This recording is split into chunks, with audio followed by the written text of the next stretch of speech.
All right, morning, everyone. We'll go ahead and get started with Coach Traylor. JJ.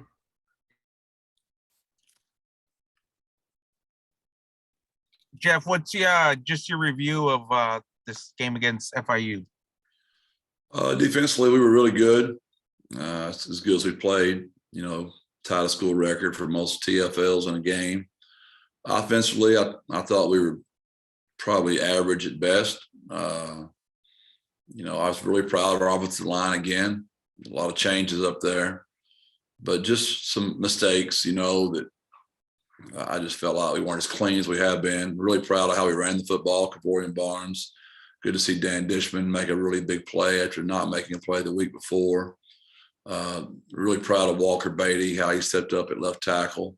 Frankie continues to battle out there. We can't take it for granted, the play of those three guys in the middle. KD and T. Haynes and Mock have been steady all year.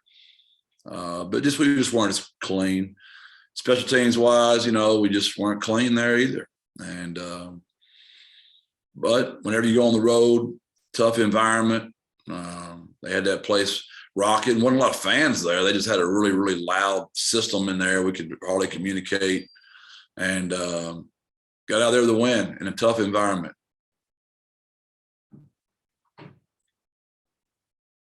Greg.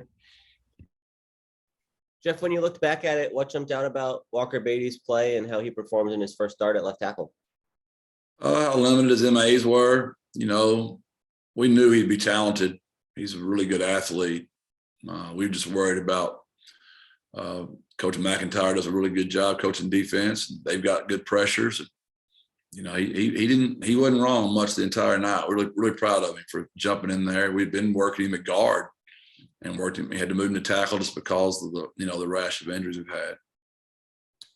Can you take us inside what that conversation was like when you first decided to move him to the offensive line? Where did the idea come from? Was it you or somebody else on the staff, and how he reacted? No, I'd always been talking to him about it forever because I knew he could be really special at it. And it's just, we just got to the point we were out of people, and he just knew in order for us to have a chance to have a good season, we're going to have some help. And he's raised by good people, and he did what was best for the team. I really think he's having a great time now. He's gotten more attention this week than he has this whole time here with me. Is it safe to say he's over there for good now, or could you see him moving back to the defensive line group once the numbers get right? He's so talented. It just depends on where we need him. But those left tackles are pretty hard to find. There's some really good offensive linemen right now that used to be tight ends, that used to be defensive tackles. So we're going to do our best to keep him right where he is. Back to you, JJ. Jeff, what's the status of your offensive line health this week? I'd say that those guys are just like they were last week. They're day-to-day decisions, and we hope we have some. If we don't, we'll just roll with the guys we've been playing with. The harder you try to get Frankie out of the lineup, the more he stays in it, man. You can't get him, man. He's a tough kid. How has that impacted the offense overall? You guys are still putting up big numbers, but it seems like you guys had to adjust some of the schemes. Is that accurate? Yeah, just the continuity. We're just different. The way we're having to play football right now, it's just different. We haven't been able to drop back and throw the ball very much. We did last week. We missed a post. One of the few times this year we've just protected and got back there. Way more RPO driven, way more quick game driven. And unfortunately, we've been doing this 7 games now, right? So the other guys know it too. So we've got to change some stuff up. Those other guys get paid to coach as well. They like to feed their families and keep their lights on too. Greg. Jeff, how about some of the injuries around the roster, non-offensive line? How are you looking at running back and some of these other positions where you've been banged up? Do you expect to get some guys back this week? We'll practice tomorrow. We'll know more. It's just day to day. We've played 7 games in a row without a bye. So I can promise you, any team in the country that's played 7 games in a row is going through what we are. Maybe not losing 3 running backs in the spring. and now you've lost 2 more running backs, so they're banged up. That's a little extreme. 5 offensive tackles, that's pretty extreme. But the rest of it is pretty normal for this time of year. It tends to come in the same spot. It's always weird how that happens. Our first year was 4 quarterbacks. And this year it's offensive tackles, and spring it was running backs. It's kind of just weird how that happens. Is there any benefit to you and the guys of knowing that week off is coming after this game? Is there any mentality that if you can push through this one, then there's a light at the end of the tunnel kind of thing? If the team we're playing wasn't so good, I'd say so, but we're playing the 6th ranked rushing offense in the country. The 3 teams that are in front of them, there's 5 in front, but 3 of them are the military schools. We've already played one of those, unfortunately. And then you got Ole Miss and Central Florida. They're the 2nd in the country, 5.8 yards a carry. So they've got 4 running backs that they're really, really good. They're very well coached. They're just a good football team. They're going to be hard to stop. We're going to need that Alamo Dome to be 35,000 minimum. And we're going to need Sosa, the cheerleaders, every kind of music speaker we can have blasting in the Alamo Dome until that ball snaps. We don't want to break any rules, but until then, that thing needs to be just rocking. What is it about that running game that they've had so much success? Do they scheme it up differently from a lot of people, or what challenges does that present you guys? They scheme it as good as anybody in the country. They've got 4 backs that are as good as anybody. So it's both. I have a lot of respect for those guys who've been doing it, known for a long time. Talked ball with them many, many hours. They're good football coaches. And it always helps when you're handing it off to 4 really good running backs too. How do you use last year's matchup as you look ahead to this one? Is that something you can use as a point of motivation to light a fire under the guys, or do you not look at that one? How do you talk about it? It is what it is. If I got to say much about that, we don't have the competitors on my team that I think we've got. So I don't imagine I'm going to have to say much. They kicked our tails and everybody knows they did. Do you sense already that the group is a little bit more fired up about that, wanting this to be a revenge game for them? I sense we're 3-0 and they're 3-0 and it's 2 really good football teams about to play each other. I don't think that's going to matter.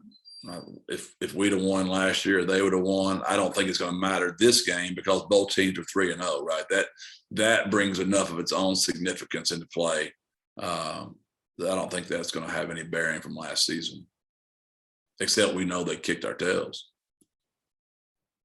Looking at the game against FIU again, we saw Trey Moore came through with a couple sacks in that one. What jumped out to you about his play? His continual growth, his improvement, his hunger for the ball, his hunger for greatness.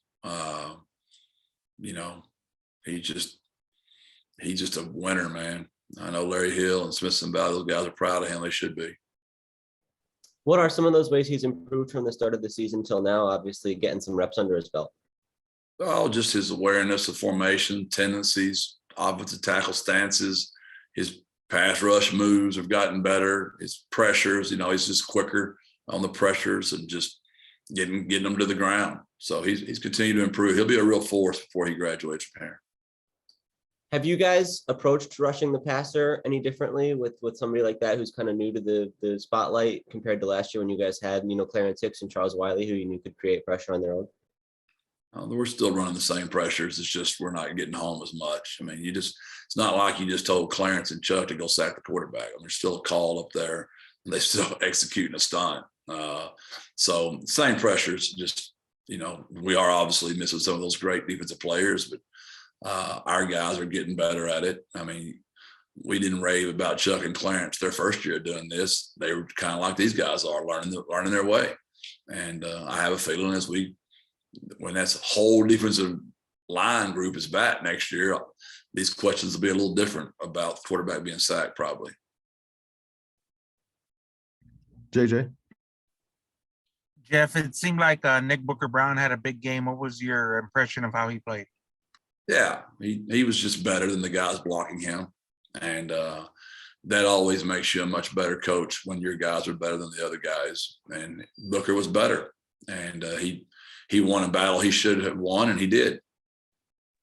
It's pretty interesting that his story, he's a walk-on for you guys this year. And what does it mean for him to be able to come in and be so significant, have an impact to the team? Yeah, we knew his high school coach real well. Coach Bloom has been a mentor for him, and he just thought the kid needed another chance and thought we'd be the group to do that for him. And kid's come in here and done really well, and happy for him. And it's good to see him show up Friday night. Where do you think your depth is at on the defensive line there? I mean, it's kind of the same in like the other positions you're banged up. I don't think we're as bad. You know, what hurts is you lost probably your best defensive lineman. You know, that's what makes it so significant. We hope to get Joe Evans back pretty quick.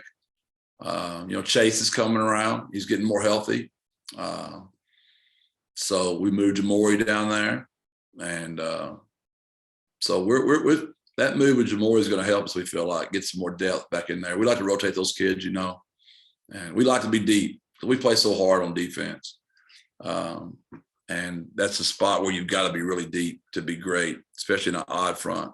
So, because that's Sam position, that will, all you got to do is send the pressure one way, and now your Sam's a defensive lineman, or you send the pressure the other way, now your Will's a defensive lineman. So you got to keep some guys fresh up there because they're taking a lot of hits. Greg? Jeff, you were just talking about Nick Booker-Brown. I was curious when you guys really identified him, because if I saw it right, I think you spent like a whole year in the transfer portal. Yeah, I'm not for sure how long he'd been in the portal. I know Coach Bloom reached out to us, and then when we hit him up, and he wanted to get closer to home, he's from Houston, and so we went after him. So I'm not for sure the exact timetable or why he was in there or when he was in there, honestly. And you did in this game, you got a chance to see a lot of the young guys for some reps in the fourth quarter there once the game kind of got out of hand. Is there anybody who stood out with that opportunity or caught your eye? Caleb Lewis, you know, Kyle Wakefield always stands out. Ty Leonard, those guys, they played well. Zay Frazier was physical. And so as it was Xavier player, Javon Devon, I mean, those guys are, I told them, I said, look, now I signed a 10-year contract. This fourth quarter is really important because you guys are my future. So we're going to be here a minute together. So I want to see you guys make some plays, and they did. It seems like a lot of years in the past, we were always talking about Frank Harris's health, and it hasn't been a talking point as much this year. You know, how do you feel about where he stands physically, how he's holding up to the grind of a season? What is that scene from Ricky Bobby? Like, why you want to, whatever that scene is right now, don't be bringing that bad karma in here, Greg. What are we doing right now, man? I think it's don't put that evil on me. There you go, something like that. You know, he does a great job taking care of his body. We were very intentional in not running very much last week. You know, I hated he took the hit right before halftime on the Hail Mary. I kind of wish I had that one back, honestly, but I wanted to work the play.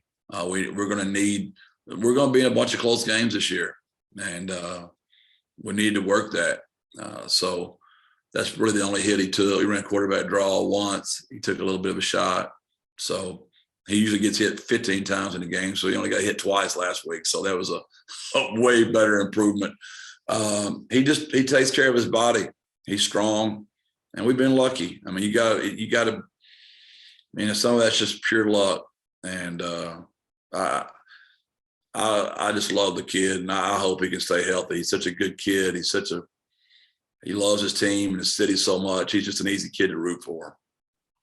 I think you mentioned after the game there was only a couple throws you felt like he missed. Did his performance hold up when you looked at it on film review? Oh yeah, he's really good. You know, he's a good football player, and it's just so nice that I know where he's come from and what he's been through, and I'm happy for the kid. And as long as we got him back there, we got a real chance. And I was very pleased with Eddie Lee. I mean, the ball slipped out of his hand that one time, but when the kid comes out there and makes plays, he can't help it that receivers drop it. I mean, and that's a tough ball to throw that night. You were there. It was humid. It was swampy. It was like being back in East Texas and Houston all at once on the worst day. And it was just yuck. And I was proud of Eddie Lee. He went out there and battled. He got better in that game. JJ? Jeff, how big was Kavorian Barnes' performance, considering it seems like your two other backs are kind of banged up? huge. It was time for him to come on. He did. And I thought that was one of the biggest things of the game was his performance, Dan Dishman's performance. You're talking about really young guys. They're going to be, mainstays for us in the next 3 years. Walker Beatty at left tackle. You're looking at 3 people we just named that had the potential to start for Dan and Walker for 3 years and Kavorian for 4. So that's a good feeling when you're a coach that knows we want to continue to be great for years to come. I was watching the game on TV, so it's kind of hard to follow. Did Traylor Smith play in the beginning, or was he a game time scratch, or what was that all about? He played about 3 snaps, and Kavorian got going, and we felt like Kavorian was going to be able to go for a while. So we were just trying to get B. Brady and Traylon Smith to the next game because we know the bye week's coming, and we know how good North Texas is. This one's going to be an absolute, barn burner Saturday. So we got to have all hands on deck, and we were just trying to be smart. And he was ready. He was ready. He'd earned his time.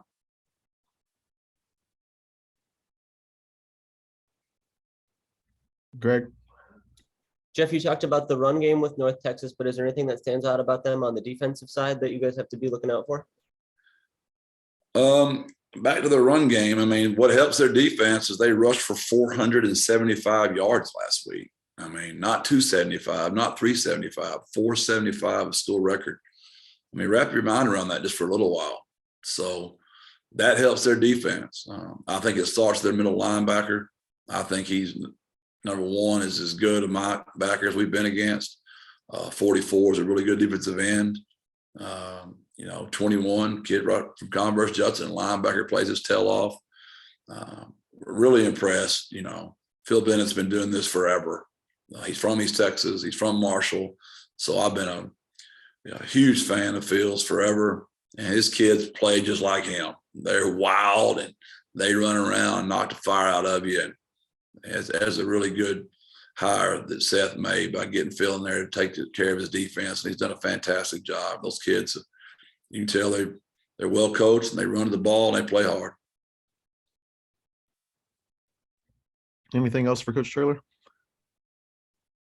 All right. Thanks, guys. Thanks, Jeff. Appreciate you. God bless. Birds up.